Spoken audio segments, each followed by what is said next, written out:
We begin tonight with our top story, President Trump on offense. Today, Mr. Trump gave his first public reaction to yesterday's explosive testimony from FBI director he fired last month. This morning, the president tweeted he feels totally and completely vindicated. This afternoon, he explained why. No collusion, no obstruction. He's a leaker. Frankly, James Comey confirmed a lot of what I said. And some of the things that he said just weren't true. The president did not stop there. Watch this exchange with Jonathan Karl from ABC. Should I take one of the killer networks that treat me so badly as fake news? Should I do that? Huh? Go ahead, John. Be fair, John. Oh, absolutely. Remember how nice you used to be before I ran? Such a nice man. Always fair. Mr. President, I want to get back to James Comey's testimony. You suggested he didn't tell the truth in everything he said. He did say under oath that you told him to let the Flynn, you said you hoped the Flynn investigation he could let go. I didn't say that. So he lied about that. Well, I didn't say that. I mean, I will tell you, I didn't say that. And did he ask you to pledge his And there'd loyalty? be nothing wrong if I did say it, according to everybody that I've read today, but I did not say that. And did he ask for a pledge of loyalty from you? That's another thing he said. No, he did not. So he said those things under oath. Would you be willing to speak under oath to give your version of those events? 100%. I didn't say under oath. I hardly know the man. I'm not going to say, I want you to pledge allegiance. Who would do that? Who would ask a man to pledge allegiance under oath? I mean, think of it. I hardly know the man. It doesn't make sense. No, I didn't say that, and I didn't say the other. So if Robert Mueller wanted to speak with you about that, I would be glad to tell him exactly what I just told you, John. And you seem to be hinting that there are recordings of those conversations. I'm not hinting anything. I'll tell you about it over a very short period of time. When is that? Okay? Okay. Do you have a question here? When will you tell us about the recordings? Over a fairly short period of time. Are there tapes, sir?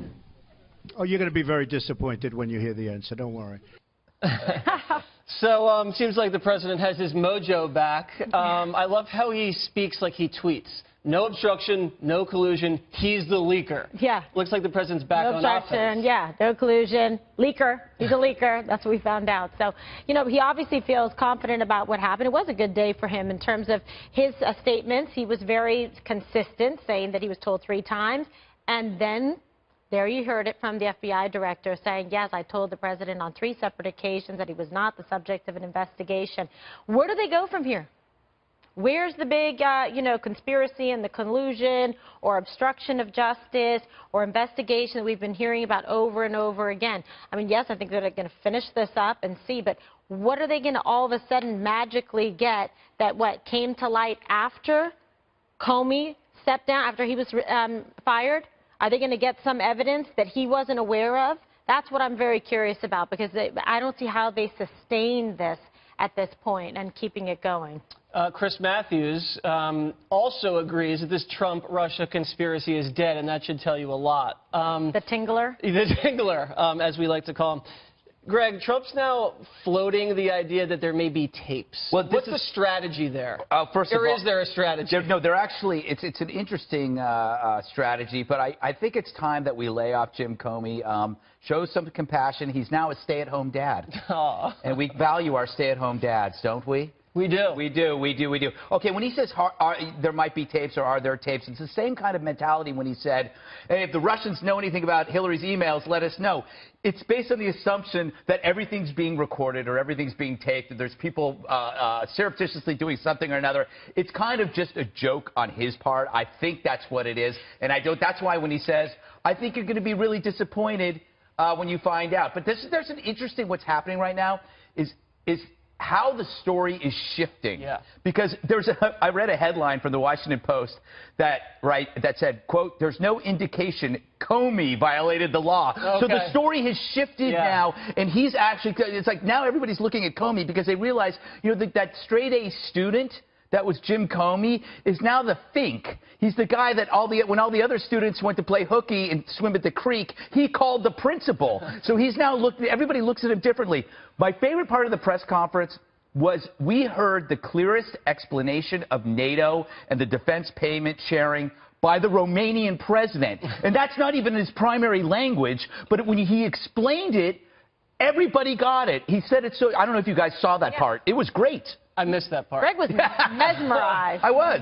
Go Romania. Can we talk about what Greg just said, the shift in the narrative? And you actually said this the other day, and you were right, as much as it pains me to admit that, Dana. Why? You said, I'm kidding. What do you have against me? I'm teasing. You said that... How much time do you have? You said that the left was going to pick something up from the testimony, and the right was going to pick up something from the testimony, and they're going to each, plant their flag afterwards. It looks like Trump was exonerated, but the left is now moving with this thing that Comey called Trump a liar. That's what they're kind of grasping onto now.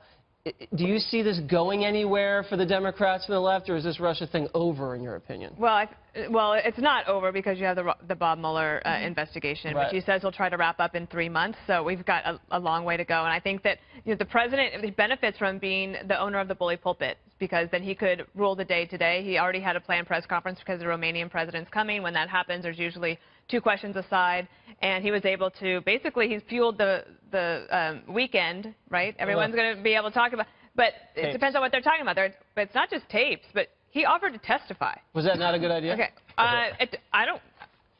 let's have it. Like, I'm for it, right? We're in the media, like that would be great.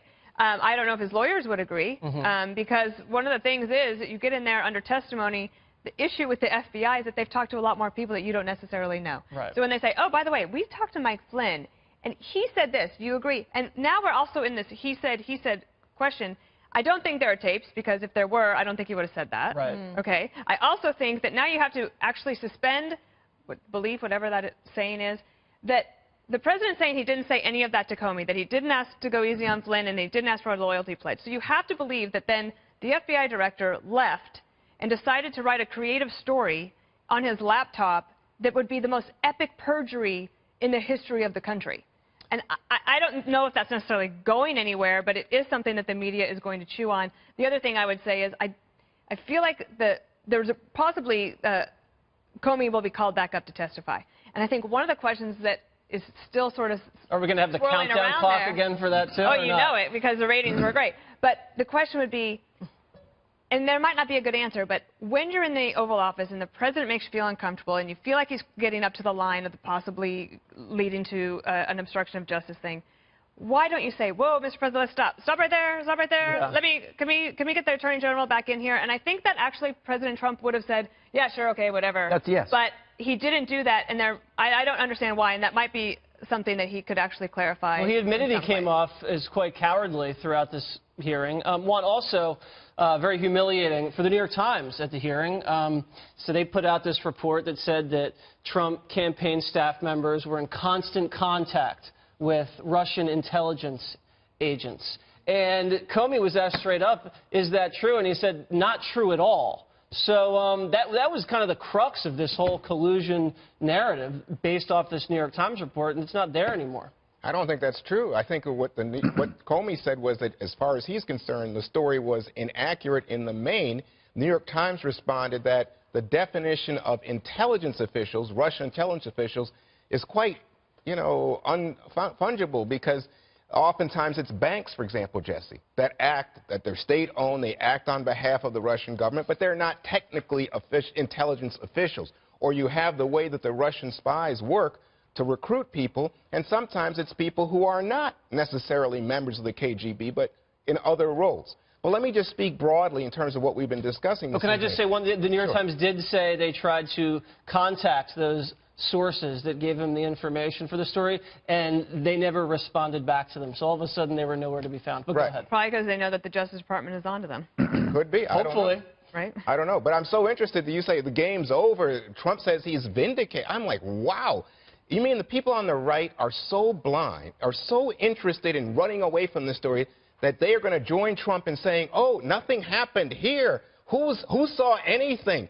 Jim Comey, a leaker. Greg, the whole issue, this hasn't changed any narrative. The White House came out and made the fact that he leaked the document into some kind of crime. So people are saying, well, gee, is it a crime? Did Jim Comey commit an answer? That's the zero. That's the shift in the narrative. That's so funny. That's manipulation by a White House that's on the defensive and trying to point a finger at somebody else. It's not a shift in the narrative. It wasn't just the White House though. That was the Washington Post. Look, the media's covering it. Yeah. And by the way, last time we checked, the White House doesn't control the media. Yeah, and they also respond to the bully media. This is an example. Oh my God! Who's the big bully? President No, Trump. I'd say they're bullying on both sides. We've spent 8 years of being bullied into submission. You could not say anything about President Obama. I never heard a word from Greg Gutfeld negative about President Obama. I think I was called names for everything I said. Okay, we're dealing right now with an example of confirmation bias. Either you see Trump as evil at the beginning, so nothing's going to change your mind, or you see him as not evil and nothing changes your mind. I live in the middle. Deal with me, because I don't see him as evil. I see him at times as a bully, rude, offensive, and incompetent. But I don't, and with no political. What does this have to do with? But let me hold on. What does this have to do with the A block and what we're discussing? Greg, let's get to the substance. Whose credibility would you trust if someone said to you, are you going to trust President Trump or Jim Comey? I'd say, oh boy, look at the number of lies told by President Trump. That is such a great question, because you're dealing with somebody who tweets versus somebody who leaks. The most transparent thing you can do is tweet. Trump is the most transparent politician on earth. How about, you know everything about him. I know everything. And what do we find about Comey?